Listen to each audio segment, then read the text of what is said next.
At Minecraft Live 2020, Jeb showed us something we'd never seen before, his little green book of Minecraft game design. This is only for Mojang Studios employees, so it contains a lot of secrets. This book was designed to be shared exclusively with employees to help them make a more cohesive game, but outside of a rare page reveal, we actually don't know what is inside, except actually the book was found in a public library recently and is uploaded in its entirety to the Internet Archive. So I read the entire thing, of course, and it taught me that Alex and Steve will never be found outside of base Minecraft, that F3 was a mistake Jeb regrets, and the weird thing that charcoal, the beacon, and the rose have in common. These are all interesting questions, but the first big one you probably have is...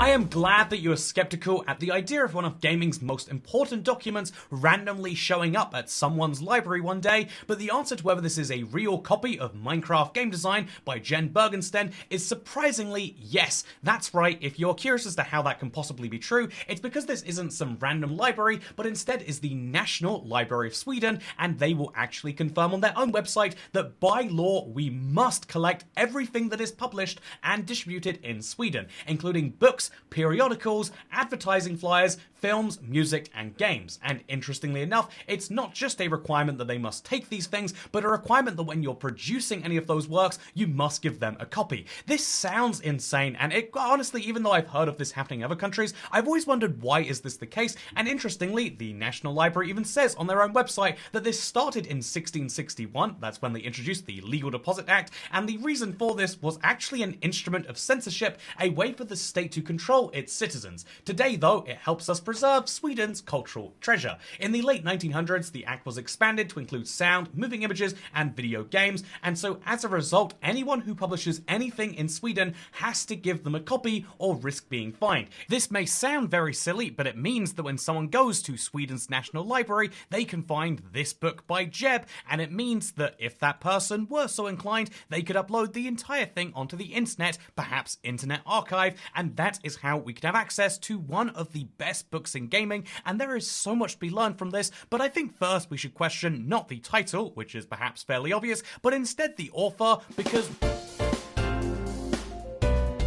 Jeb does mention the elephant in the room early on, which is that although this book was written by him, he did not create Minecraft. Instead, he cites that where possible, these rules come from Notch himself, and in a way, without this book, Minecraft would keep 0% of its pre-Notch departure values. Many of those pieces of information would be lost to time, but instead this book shares the sacred design principles of Minecraft via anecdotes from both Notch and Jeb. So for example, when talking about the influences for the game, he references that Notch was mentioning Dwarf Fortress, Rollercoaster Tycoon, and Dungeon Master as some of his influences, but he said the real genius was to combine this with the direction of the interaction model of Infominer, and this is incredibly true if you've ever seen Infominer. It really feels like an early version of Minecraft, and that's because they built on top of that to a huge extent, but I think it would be valid to ask at this point, what makes Jeb the right person to complete this book? If it's built using some of these anecdotes from Notch, what is the correct role for Jeb to come in and make it the gospel of Minecraft? Well, that is a very valid question, and you could easily answer it by saying he's one of the game's earliest employees, and in fact he's the game's chief creative officer,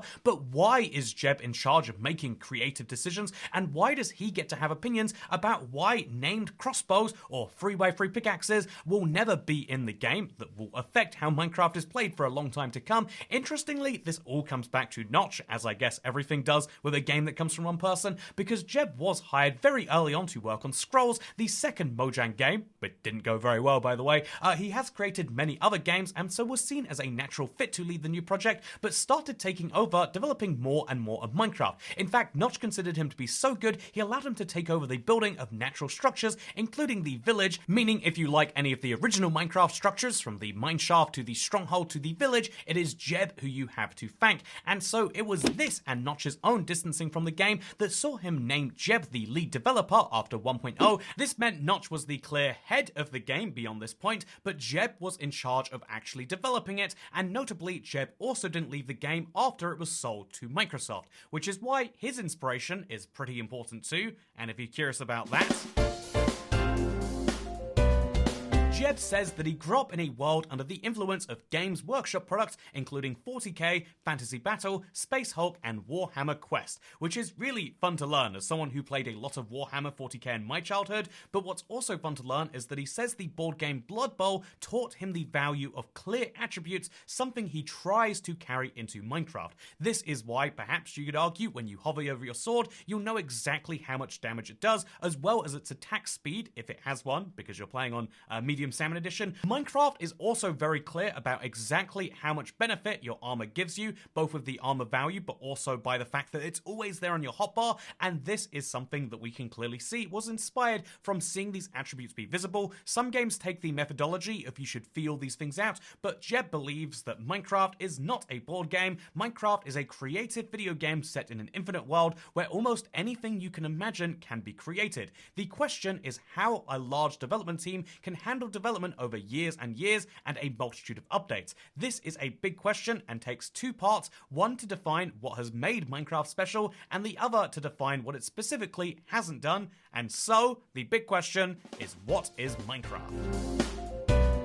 If you think this question is too big to answer, well, you might be right, because instead of answering it one way, there are 11 simple answers to this question, and the first of these is that Minecraft is exploration. Each Minecraft world is unique and filled with thousands of things to find and explore. What's behind that hill? What's inside the house? Where can I find a best spot for my villa? Curiosity is a strong motivation to play the game and push forward. The sense of infinity inspires players and boggles their imaginations. We should strive towards rewarding players who explore without making it feel like a necessity. As I will return to later, finding things is fun, searching is not. This is so true, and honestly is a very smart way to start. There is a monumental difference between feeling like you have to search for a given item versus stumbling across it because you were searching. Getting to search versus having to search is perhaps even why they made the Woodland Mansion not the only place you could find the Totem of Undying. But with that said, the second chapter here is that Minecraft is adventure, and they briefly try to say that as players explore, there's always something at stake, and that dangers and hazards will gate new rewards, but rewards unlock new functionality and boost the player's ability to take on more challenges.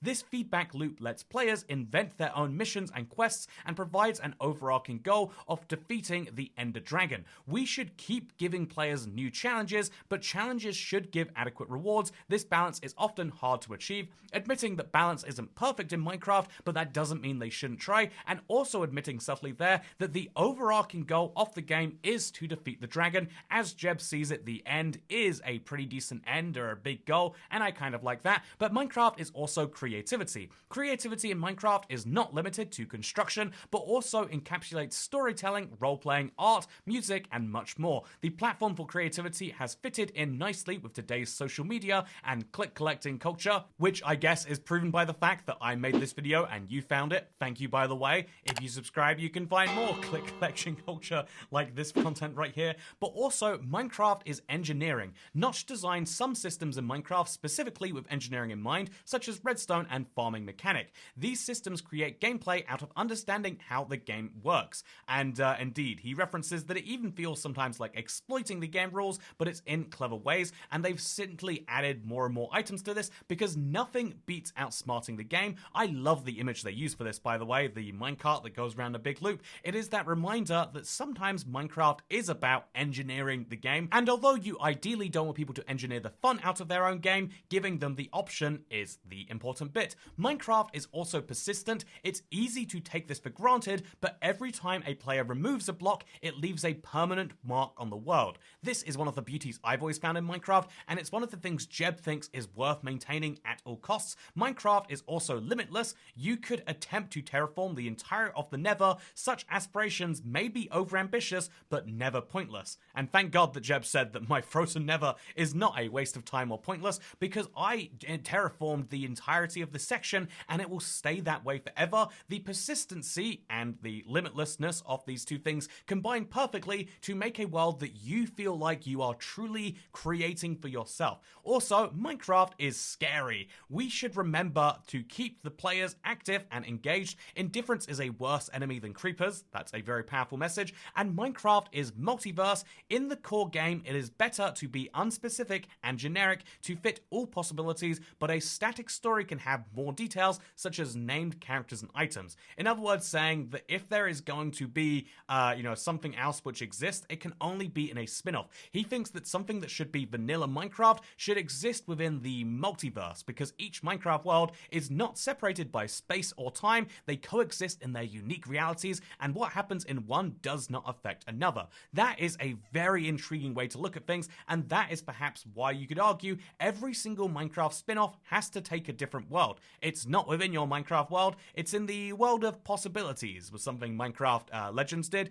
I think that of all the rules here, this is the weakest of all of them. I think that Minecraft is ridiculous, it is simple, it is limitless, scary enough. I think there are really powerful points being made here, but I actually think that although this rule is very good, it serves to protect Minecraft, the vanilla game, at the expense of their spin-offs. And whether that's a good decision overall is something only Jeb gets to decide. But before we move into the next section, here is a fun, really high quality, it looks like, version of the Village and Pillage artwork, which is one of the beauties of this book. It mostly tells its story through pictures, so even if you want to ignore all the words here, hopefully you can enjoy some of the images. But next up, we have the guiding principles of Minecraft. These are the things which actively guide the developers of the game to tell them what to make next, and so boy is this going to be exciting.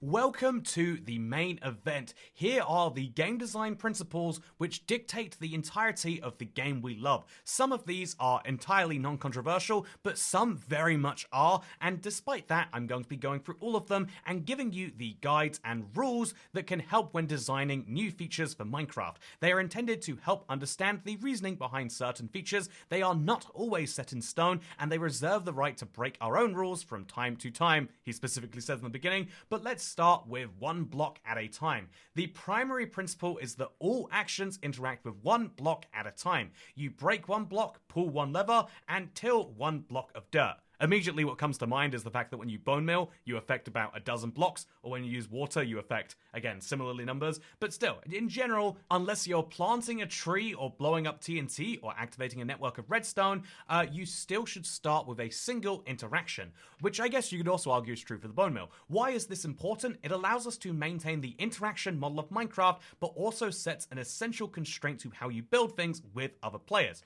Another essential rule is that there is no Steve and Alex.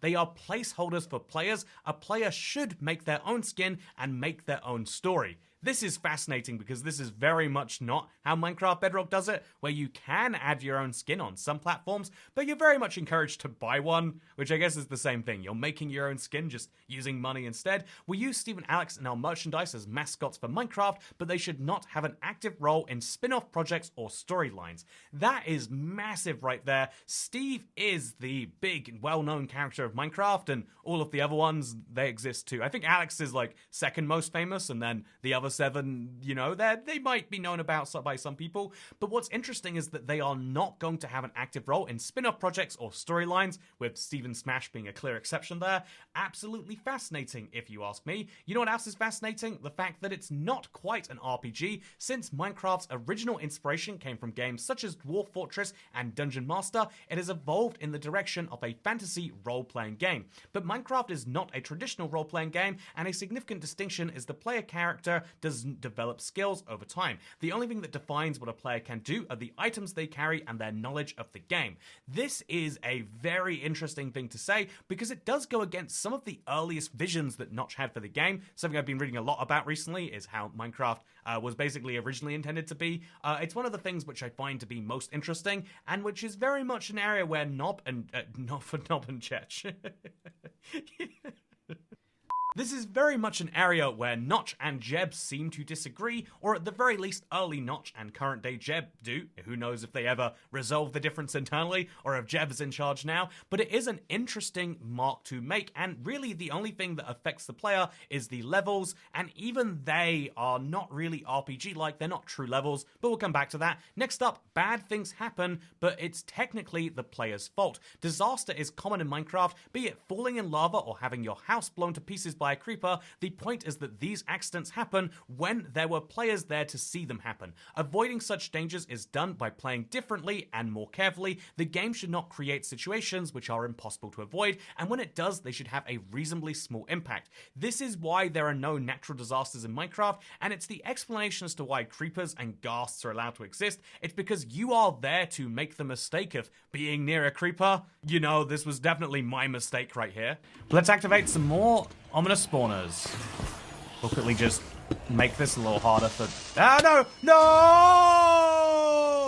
What? But more seriously, he gives a very interesting practical example, which is how iron golems ignore creepers, because otherwise the creeper would explode and destroy buildings without any player interaction. This is why the guidebook is useful, is because if you're a Minecraft developer, or even a mod developer or just curious, you might question why is it that iron golems ignore creepers, even if those creepers will then come for you, and it's because they might cause unnecessary explosions, which you would have to go back and kind of deal with. And this is how I kind of feel about if your villagers get attacked by zombies while you're not there. It feels bad. It feels like you had nothing you could have done to help them, and it's cool to know that Minecraft believes that bad things happen, but it shouldn't be your fault, or at least it should be your fault, rather. It should always be your fault. New features also need to be respectful of existing ones. New features need to adapt to the balance of other features. Different is more interesting than better, and that is true for both gameplay mechanics and power metrics. The mood and gameplay of the end cities are very different from what you might find in an ocean monument, for example. That is very true.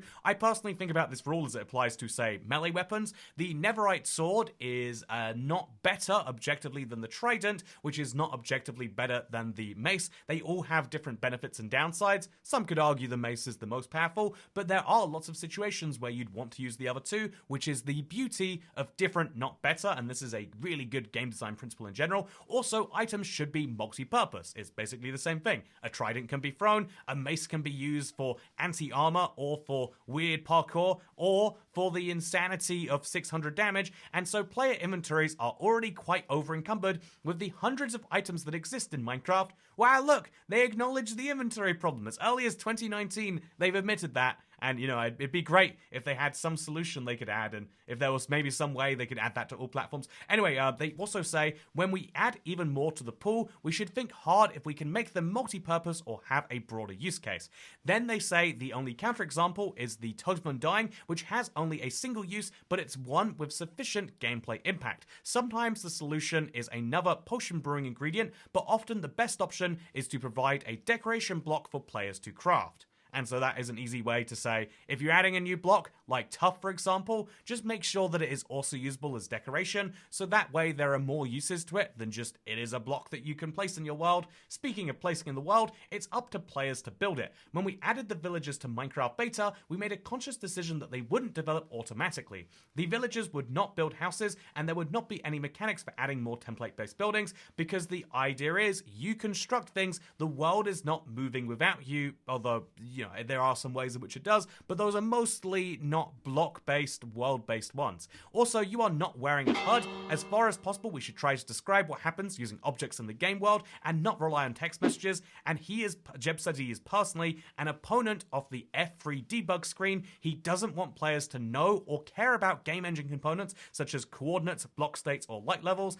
If these are important to play the game, we need to design in-character tools to deal with them, and you know what drives me crazy about this one? Minecraft has worked out an in-game way to show coordinates. It was all the way back in 2012, Minecraft Xbox 360 put the coordinates on the maps. That's where they make the most sense. That's where the player would know about it. And if you want to make it something even easier, put them on the compass too. Wow, we've just solved the F3 debug screen as well as the Minecraft Bedrock controversy around coordinates. Easy peasy. Speaking of easy peasy, finding things is fun, searching for them is not. Oh look, this is the same thing from before but in a better form. We have real life animals should be friendly. Animals in Minecraft should be friendly or neutral at worst. Letting animals remain friendly is partly done in favor of the ugly cute direction, but also to enable them for players in the peaceful difficulty setting. And some mobs will defend themselves, but real dangers are reserved for nocturnal monsters, which is why this image on the next page is perfect. Hostile mobs should be unique. We have the opportunity to create an entire new mythology, and we should make good use of it. When designing a hostile monster, look beyond traditional fantasy beasts like minotaurs and unicorns and push for something unique. The undead serve a purpose in the sense they give players a reference enemy that they can compare the other monsters with. The iconic dragon is one of the more traditional things that Notch wanted to add. We can try many other things as we go forward. In other words, saying there's a reason why you have the zombie and the skeleton, and it's to provide contrast with the creeper or the witch or the pillager or the guardian or whatever the shulker is meant to be. And honestly, that works really well. Whether that's a retroactive explanation or whether that's the reason it's that way, I really like that as a way to explain why Minecraft has unique enemies. By the way, mobs also need to have personality. Whether it's a hostile monster or a friendly animal, the visuals, the sounds, and the AI behaviors add to how players relate to these creatures. And he references llamas spitting, shulkers peeking out, and ocelots sneaking up on chickens being a few examples. Also, human characters are human beings. Steve and Alex are placeholders for the players, and there are no other human characters in Minecraft. Only human beings may look like humans, which I do have to disagree with when it comes to the zombie. But yeah, literally right here, Jeb is calling out the villagers and the wandering trader. They are not human beings. They are different to the human character. Absolutely fascinating, right? Speaking of fascinating, no blood, no gore. Cartoon violence in Minecraft is very prominent, but we do our best to avoid blood and gore in animations, particles, textures, and so on, which is why they changed the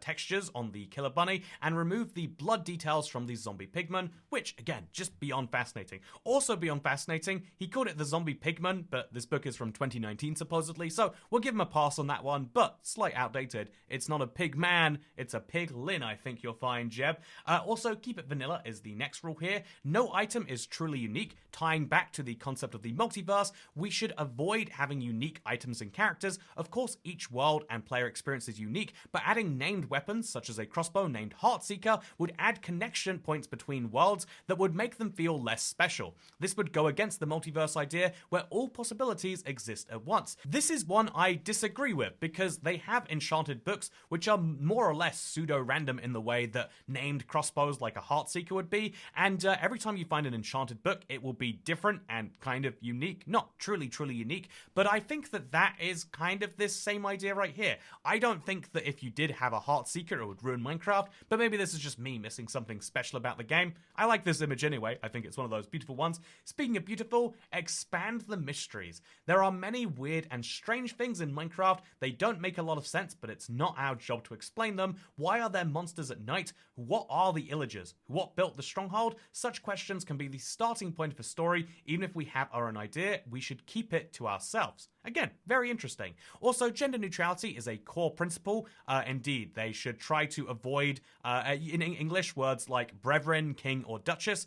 Player characters represent individuals and can obviously be he or she. In these cases, our objective is to make sure these are portrayed with equal ability and purpose. That's a very egalitarian take from Minecraft right there, but also it makes sense. The goal in Minecraft is basically not to have any gender, which means that you can breed any two cows together, or that when you play as Alex or Steve, there's no difference besides a very slight difference in your model, and that is one of the ways in which the game solves a really hard problem in a really good way. Lots of games look to add representation or try to deal with complicated issues because they know that that's a way to be popular, but Minecraft doesn't try to. They just say, yeah, we have a blank slate, we do not care about gender in this universe, and that is a much better take than trying to be like, oh, let's actually show all of the ways that this can be that and this can...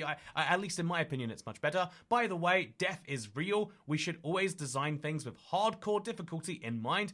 Death and demise are real, and gameplay mechanics should not rely on respawn, which is nice.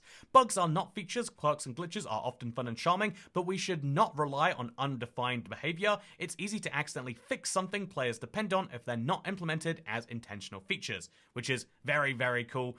We fixed booster tracks and replaced them with powered rails. We removed the negative durability bug and replaced it with an unbreakable item tag. Very fun. By the way, Minecraft is not an editor. We need to remember that Minecraft is a game. It's about breaking and placing blocks, finding treasure, hoarding items, and defeating the nightly monsters. Along with the one block at a time, we should not let game rules, command blocks, or configuration pages take away from the core of what people want from Minecraft. That said, don't be surprised if it features an editor mode in the future. Again, this is crazy.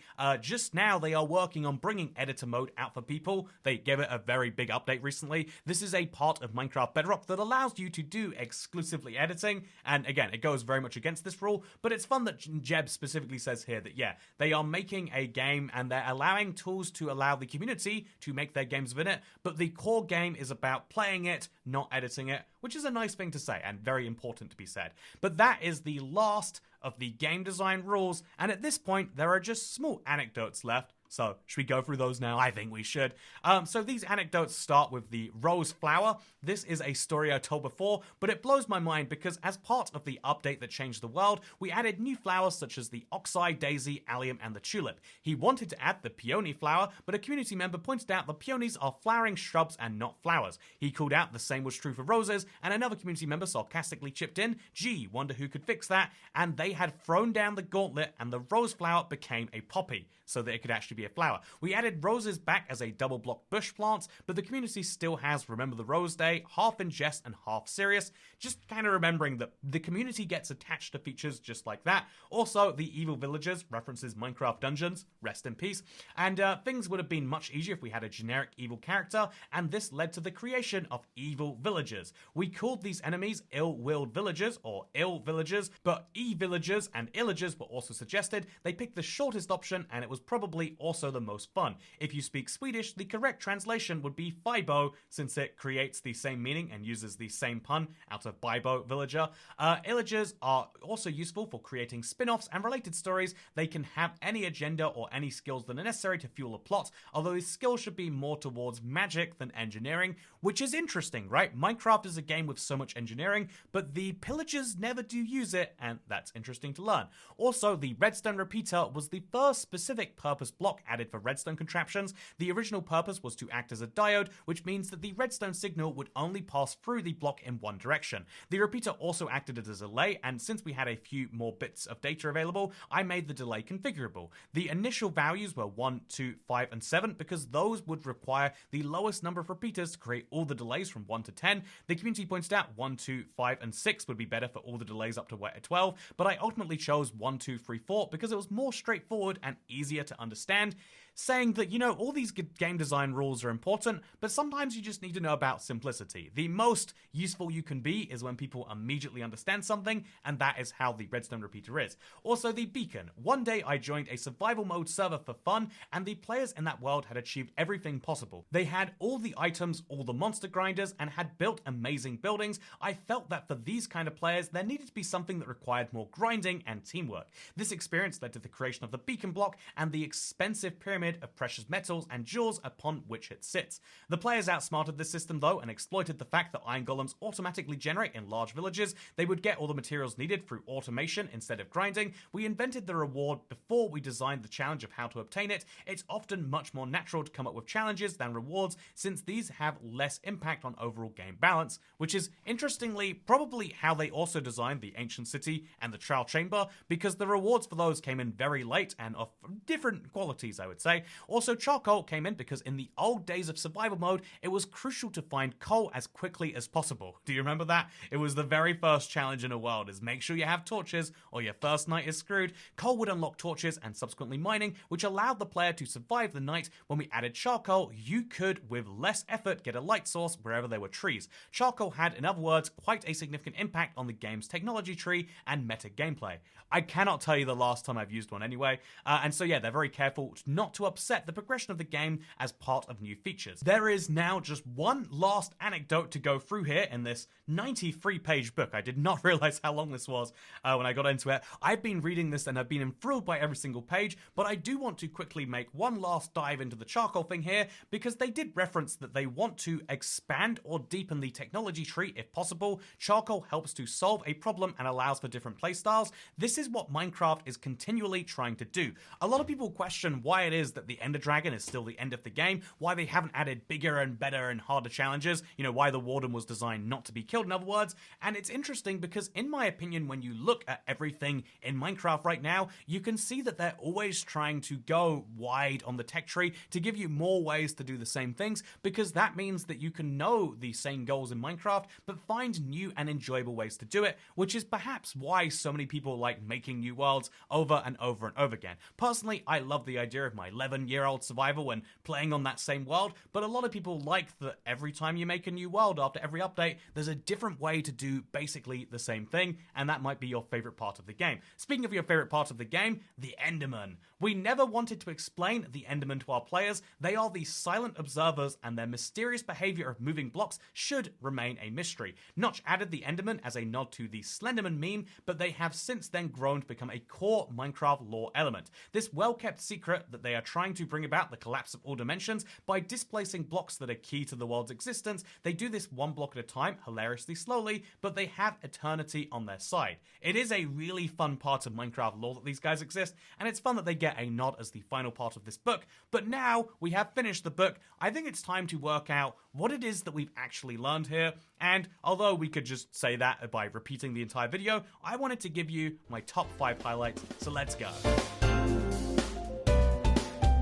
As I was reading this book and preparing this video, I wondered whether this was something that Jeb would be happy being out in the public domain. Is he okay with it being on the Internet Archive? Is he okay that people like me are spreading awareness to the book? It's a hard question to be sure about, but it got me thinking about, well, really, the lessons from it are ones that are useful to know about because it helps us be a more productive community. I think that when everyone knows that Minecraft is meant to be a game that is played one block at a time, it is genuinely a better game. When people know that the idea of Minecraft is persistence, you know better how to play the game, and one of the things about it that you appreciate that you might not know. I do think, though, a couple of these almost feel like brand guidelines that help me understand the decisions they make endlessly. So, the biggest example of this is the fact that Alex and Steve aren't meant to exist. They're just meant to be placeholders for you. This is something that Minecraft might say, and they might mean it, but to have it in this big internal document, and to basically say that they should not have an active role in spin-off projects,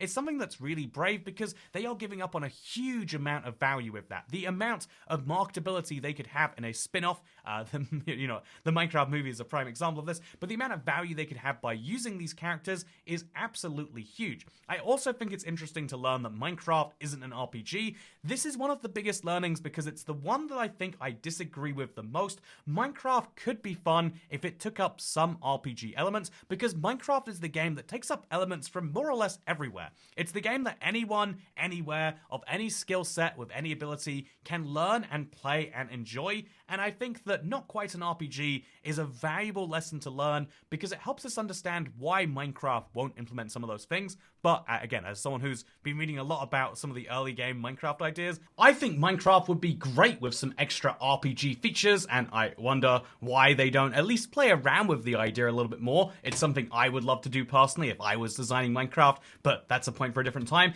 For now, the final and most interesting point on this entire document is that items should be multi-purpose. It's something we all intuitively know, but I'm so relieved to see this on a Minecraft game design document. Minecraft understands that player inventories are already quite over-encumbered. They understood that as early back as 2019, hundreds of items ago. Making more items multi-purpose is a great way to solve the inventory crisis. I mean, there are obviously much better ways, and I look forward to seeing them do that. But yeah, I love the idea that outside of the totem dying, a specific exception, they want to add more uses to existing items, something I 100% support.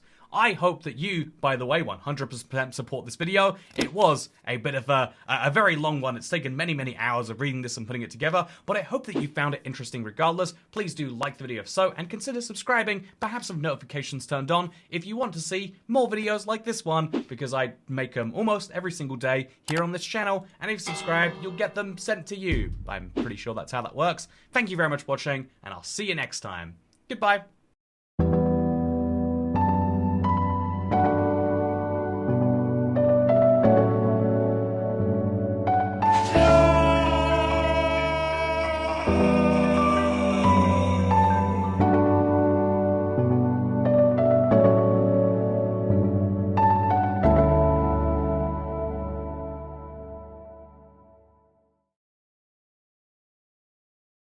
no, no!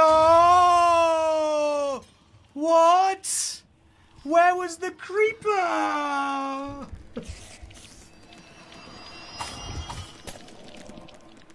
Chat! Where did the creeper come from?